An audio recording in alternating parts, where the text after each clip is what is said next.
Olá, queridos alunos, tudo bem? Bem-vindos a mais uma aula de História. Nessa aula, nós vamos estudar sobre os primeiros povoadores da Terra e também vamos estudar sobre os primeiros habitantes da América. Espero que vocês gostem. Qualquer dúvida, vocês me procurem. Ao final, nós teremos uns exercícios, tá bom? Então, a partir aí dos estudos arqueológicos, surgiram duas teorias sobre os primeiros habitantes da Terra, né? A primeira teoria aí é a teoria evolucionista, que vai defender que todos os seres vivos são resultado de um longo processo evolucionista, né? De evolução, tá?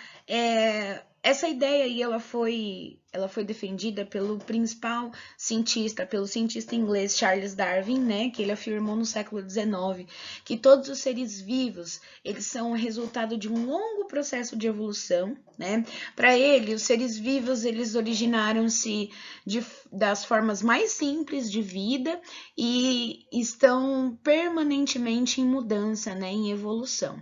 Ao longo do tempo, vão ocorrer aí diversas alterações no meio ambiente, né?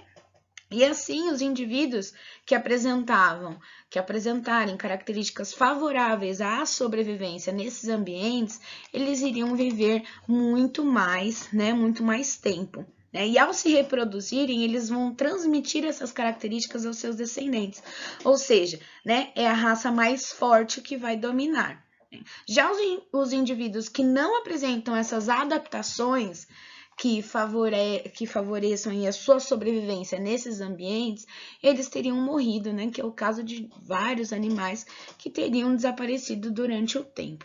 A segunda teoria é a teoria criacionista, que vai defender a vida, que toda matéria, ela é existente, ela existe, né? Por conta de um resultado de uma ação de um criador, né? A perspectiva criacionista, ela está presente nas culturas, nas religiões, como o judaísmo, o islamismo, o cristianismo e outras religiões também. Durante as aulas presenciais, a gente até fez uma pesquisa aí sobre essas teorias criacionistas e nós encontramos diversas histórias, né? Histórias aí que falam sobre o mundo ter vindo desde o ovo até de gigantes. Então, a teoria criacionista, ela é a história cultural, né, de como a vida se originou, tá? Então, segundo o evolucionismo, os seres humanos, eles pertencem à ordem dos primatas, né? Isto é, eles são mamíferos com capacidades de agarrar objetos e perceber visualmente a distância que eles se encontram, né? Então, acredita-se aí que um grupo de primatas deu origem aos primeiros hominídeos. Esses indivíduos, eles teriam algumas características humanas, tá? Então, os fósseis mais antigos de hominídeos são os fósseis dos australopitecos. Esses hominídeos, eles viveram na África, no sul do deserto do Saara, mais ou menos 5,5 milhões de anos, tá? Eles andavam eretos sobre os dois pés, então, para vocês perceberem as características humanas aí no início. Porém, cerca de 2 milhões de anos atrás, surgiu outro grupo mais semelhante, né? Que é aí o grupo dos Homo sapiens, do Homo, que é pertencente à raça humana. Então, aí veio o Homo erectus, o Homo neanderthalis, tá, gente? Então, o que vocês têm que ver é que nós viemos, os nossos descendentes, eles são os primatas. Mas não quer dizer que nós somos da origem do macaco, não tem nada a ver. Os macacos também descendem dos primatas, mas de uma outra espécie de primatas, tá? Os Homo sapiens sapiens são os hominídeos que se desenvolveram, tá? Nos últimos 100 mil anos. E acredita-se aí, os cientistas acreditam que os Homo sapiens sapiens, eles têm um cérebro maior e por esse motivo eles conseguiram desenvolver muito mais a inteligência, né? E conseguiram desenvolver a fala, desenvolver habilidades como costurar, tocar, esculpir, desenhar, né? E por esse motivo, o Homo sapiens sapiens teria sobrevivido. Então, a partir do surgimento do gênero Homo, há 2 milhões de anos atrás, se caracteriza o início da pré-história, né? Que ela pode ser compreendida em 2 grandes períodos: o Paleolítico, a idade da pedra lascada, e o Neolítico, a idade da pedra polida, tá? O Paleolítico foi um período muito longo da história da humanidade, no qual os homens sobreviveram da caça, da pesca e da coleta de frutas, sementes, raízes e folhas, tá? E por esse motivo, os homens ficaram conhecidos como caçadores e coletores, tá? Para fazer esses instrumentos de trabalho, os homens, eles utilizavam aí pedras, né? Eles batiam pedras duras em pedras menos resistentes até conseguir fazer os objetos desejados, né? Então, pontas de lanças, machados, arpões. Com esse tipo de ferramentas, eles conseguiam abater os animais, matar os animais, coletar os frutos, as raízes. Eles conseguiam pescar, né? Eles faziam suas roupas. Eles conseguiam caçar animais grandes, como o mamute, por exemplo, animais perigosos como o tigre e dente de sabre, né? Então, é muito importante dizer que os homens no Paleolítico, eles eram nômades, né? Isto é, eles não tinham uma moradia fixa. Sempre que a caça, os peixes e os frutos de uma região começavam a acabar, eles se mudavam para outra área em busca de alimentos. Ou seja, o nomadismo quer dizer que eles mudavam constantemente de lugar, eles não tinham uma moradia fixa, tá?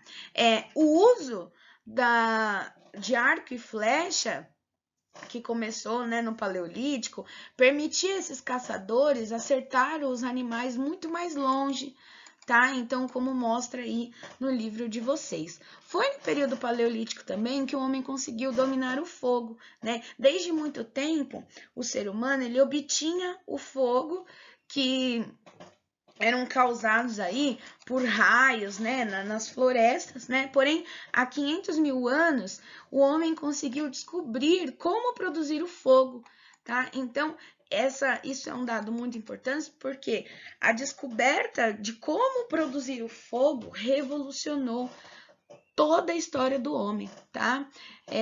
Então, o que eles faziam para produzir o fogo, né?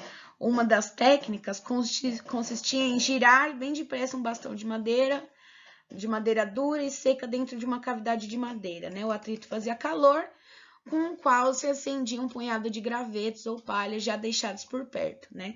Outra técnica era bater uma pedra contra outra para conseguir faísca e produzir o fogo. Com o domínio do fogo, a vida dos seres humanos mudou, como eu falei para vocês, né? Ele passou a conseguir sobreviver em regiões mais frias, ele passou a ter luz à noite, ele passou a amedrontar os animais, a cozinhar os seus alimentos, né? E a carne, ela começou a se tornar mais saborosa para a digestão deles. Então, tudo isso aconteceu no período paleolítico. Já no período neolítico, o que marca aí o período neolítico é a revolução agrícola, tá? Os humanos, eles passaram a polir a pedra, né? Aumentaram aí a eficiência, a durabilidade de todas as ferramentas e todas as armas que eles produziam, tá? Entre as grandes conquistas desse período neolítico, o que a gente pode destacar é a agricultura e a domesticação de animais, tá? Porque isso possibilitou que os homens, eles se tornassem sedentários, ou seja, que eles se fixassem em um único lugar, tá? E aí eles passaram a ser conhecidos como agricultores e pastores, tá? Então, o Neolítico, ele vai se iniciar aí há 10 mil anos antes de Cristo, tá? A Terra, ela vai passar por inúmeras mudanças climáticas nas regiões de clima temperado, né? As temperaturas, elas vão começar a se elevar, tá? E as camadas de gelo que cobriam a parte da superfície terrestre, elas vão recuar, tá?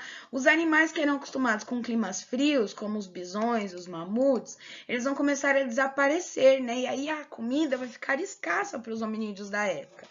Então, vai se intensificar aí a busca por esses alimentos, por fontes de alimentos. Então, nessa busca por fontes de alimentos, os seres humanos, eles vão conseguir desenvolver a agricultura, né? E, ao mesmo tempo, eles vão começar a domesticar e a criar animais, como cabras, ovelhas, bois, tá? Acredita-se aí que a agricultura foi desenvolvida pelas mulheres por meio da observação, Provavelmente elas perceberam que as sementes transportadas pelos pássaros germinavam e davam origem a uma nova planta. Assim, elas tiveram a ideia de elas próprias semearem e regarem a terra para depois colherem os frutos. Então, é muito interessante que as mulheres tenham participado dessa revolução agrícola, tá bom?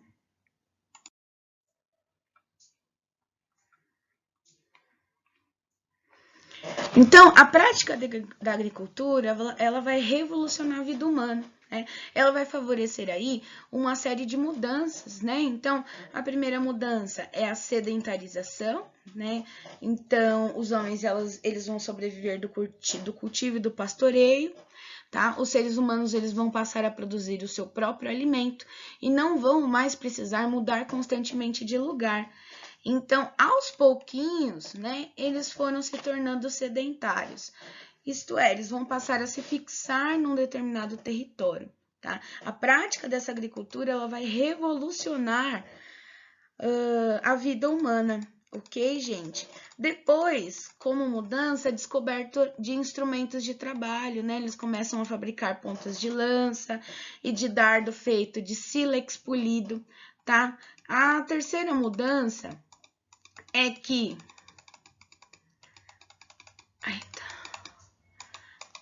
eles vão começar a produzir cerâmica, né? Então, os primeiros vasos de cerâmica, eles vão surgir aí 3.000 anos antes de Cristo, tá? Esses vasos, eles vão ser importantes para transportar água, alimentos, para cozinhar, para armazenar alimentos também. Serão barros de barro modelados, né? E cozidos no fogo. E eles vão usar esses recipientes para armazenar os seus cereais, transportar cereais, água e tudo mais, tá? Então, é uma outra mudança interessante. E a quarta mudança muito importante que ocorreu durante essa transformação, né, vai ser o crescimento da população. Porque quando eles começam a se sedentarizar e a produzir o seu próprio alimento, quer dizer que vai surgir mais tempo para eles poderem pensar em outras questões da vida social dos homens, né? Então, a população ela vai começar a aumentar e a população aumentando, eles vão começar aí se concentrar em pequenas vilas, em pequenos grupos, tá bom? Por volta de 5.000 anos de Cristo, os seres humanos eles vão desenvolver a metalurgia, que é o trabalho com metais, né? O primeiro metal que vai ser trabalhado vai ser o cobre, tá? Ele vai ser usado para fazer utensílios e enfeites, porém o cobre é um metal maleável, ele é trabalhado frio, tá? E aí ele não vai ser muito utilizado para fazer armas.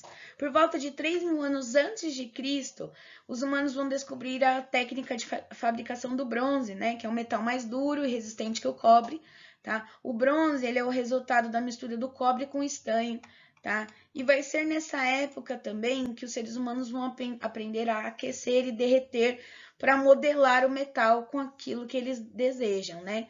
Só lá em 1300 a.C. é que os seres humanos vão conseguir produzir o ferro, tá? Que por sua vez é muito mais resistente para fazer armas,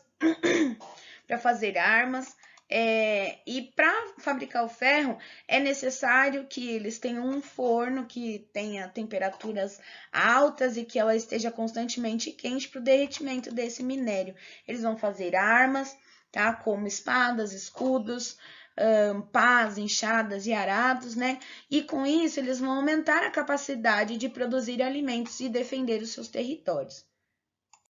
Então, a gente terminou de falar dos primeiros habitantes da Terra, agora nós vamos falar dos primeiros habitantes da América, né? Como chegaram os primeiros habitantes aqui na América? Existe aí duas hipóteses principais para explicar o caminho que foi percorrido pelos povoadores da América, né? A primeira hipótese é a hipótese de que eles chegaram por terra, né? Depois de atravessar o Estreito de Bering, que é situado entre a Sibéria e o Alasca, tá? Sibéria na Rússia, Alasca nos Estados Unidos. Essa travessia teria ocorrido em uma das vezes em que o nível do mar baixou muito, levando à formação de um caminho de terra e gelo que ligava a América e a Ásia pelo norte. Tá? A segunda hipótese é a hipótese, né, de que eles teriam chegado à América pelo mar, vindos da Oceania, né? E depois de atravessar o Oceano Pacífico, navegando de ilha em ilha em pequenas embarcações, eles desembarcaram nas costas do continente americano. E a outra possibilidade ainda é a de que parte deles veio a pé, né, pelo Estreito de Bering, e a outra parte veio navegando pelo Oceano Pacífico. Então aí, né, o mapa de como eles teriam conseguido chegar à América. Então a primeira teoria é a flechinha em roxo e a segunda teoria é a flechinha em vermelho. Então, as descobertas, né, sobre os primeiros humanos da América. Em 1999, o arqueólogo brasileiro Walter Neves revelou aí ao mundo o fóssil mais antigo de toda a América. Trata-se de um fóssil feminino com cerca de 11.500 anos, aproximadamente, né, entre 11.500 e 12.000 anos, tá? Os arqueólogos eles vão batizar esses fósseis como Luzia, em homenagem a Lucy. A Lucy, aquela que foi encontrada no continente africano, pertencente à espécie Australopithecus, tá? Conforme o Walter Neves traz na sua teoria, a Luzia ela foi descoberta em 1975 por uma missão franco-brasileira, coordenada pela arqueóloga Annette Lamin, tá? Que faleceu precocemente sem divulgar esse achado. Porém, o Walter Neves ele retomou a pesquisa da Annette, né? E sua pesquisa divulgou o extraordinário achado em 1999. Então, os cientistas eles reconstituíram a fisionomia da Luzia, do fóssil, e eles descobriram aí que as suas feições físicas, né, do seu rosto, elas se assemelham a nativos do continente africano e a nativos da Austrália, né? Tem olhos arredondados, nariz largo, os lábios mais volumosos, tá? E aí, com base nesses dados, o Walter Neves ele descobriu que as características cranianas do povo de Luzia eram semelhantes às dos africanos e australianos, tá? Então, para ele, o povo da Luzia entrou na América antes dos grupos com feições asiáticas que deram origem aos indígenas atuais, tá? Bom, agora a Nied Guidon, né? Já para a arqueóloga Nied Guidon, há provas de que a presença humana em São Raimundo Nonato, no Piauí, é muito mais antiga do que o Walter Neves fala. Ela fala em aproximadamente 50.000 anos, tá? Ela e a equipe dela descobriram em São Raimundo Nonato, no sítio arqueológico da Pedra Furada, pedaços de carvão de pedra lascada que teriam sido usados aí mais ou menos há 50.000 anos. Então, ela diz que isso são vestígios de vida humana, tá? Então, a Nied Guidon, em 2006, ela conseguiu que a sua teoria fosse aprovada, né? De que os artefatos eles foram feitos há cerca de 30.000 anos atrás. Então, quem são esses seres humanos que chegaram aqui no Brasil, né? Quais eram as características das terras do Brasil quando esses seres chegaram até aqui? Então, predominavam aí campos de vegetação baixa, um clima seco, frio, com invernos rigorosos, né? Os humanos que viviam aqui, eles davam grande importância ao fogo, né? Eles faziam grandes fogueiras para aquecer os seus corpos, cozinhar, afugentar animais perigosos. E nessas terras também viviam alguns mamíferos, além dos seres humanos, tá? Aqui no Brasil, Os habitantes humanos, eles eram caçadores e coletores, eles viviam da caça de animais pequenos, como os veados, as emas, tá? E da coleta de frutos, como a castanha e o pinhão. Entre esses povos estavam o povo da Lagoa Santa, que eu vou falar agora, o povo de Umbu, também conhecido como povos da Flecha, e os povos sambaquis, tá? O povo da Lagoa Santa, ele foi descoberto aí por um cientista chamado Peter Lund, que foi em que encontrou esses vestígios em 1843. O Peter Lund, ele encontrou ossadas humanas, né, e de animais extintos na região da Lagoa Santa, em Minas Gerais. E nos anos de 1970, outros cientistas descobriram a maior coleção de esqueletos disponíveis para o estudo dos primeiros habitantes da América, inclusive os esqueletos da Luzia, tá? Os esqueletos encontrados do povo de Lagoa Santa diziam que eles teriam vivido entre 8 e 4 mil anos antes de Cristo, tá? Eles eram baixos, de estatura baixa, eles eram magros, comiam animais, frutos, peixes, caramujos grandes que viviam nos rios, tá? E a sua expectativa de vida era pouquíssima, cerca de 30 anos de idade. Então, 1843 descobriram as ossadas, né? Em 1970 descobriram os esqueletos dos primeiros habitantes, e aqui que esses habitantes eles viveram de 8 a 4 mil anos antes de Cristo. O povo Umbu, né? O povo Umbu, eles viviam na floresta do sul e do sudeste do Brasil. Eles eram habilidosos no trabalho com pedras, produziam muitos objetos como facas de corte afiado, anzóis e pontas de flecha, e difundiram entre os primeiros habitantes do território brasileiro o uso do arco e flecha, né, e da boleadeira, que são objetos que tornam possíveis aí de caçar animais velozes e de animais que estejam voando. Então, o povo Umbu viveu no sul e no sudeste do Brasil.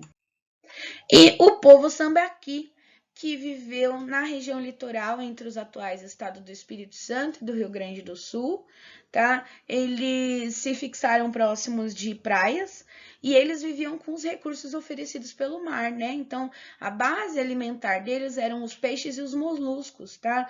Os restos alimentares desses povos, eles eram deixados no chão até fazerem grandes montanhas de conchas e de moluscos. Então, esses vestígios eles são encontrados aí em vários lugares do litoral brasileiro. Então, do Rio Grande do Sul até o Espírito Santo, uma grande faixa litorânea onde os sambaquis viveram.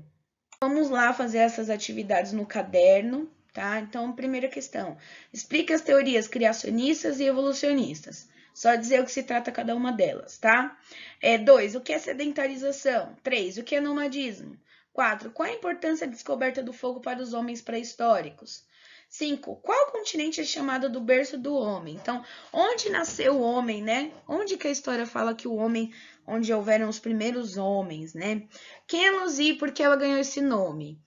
Explique quais são as teorias sobre o povoamento dos primeiros habitantes da América e identifique as principais características dos povos que habitavam o Brasil na pré-história.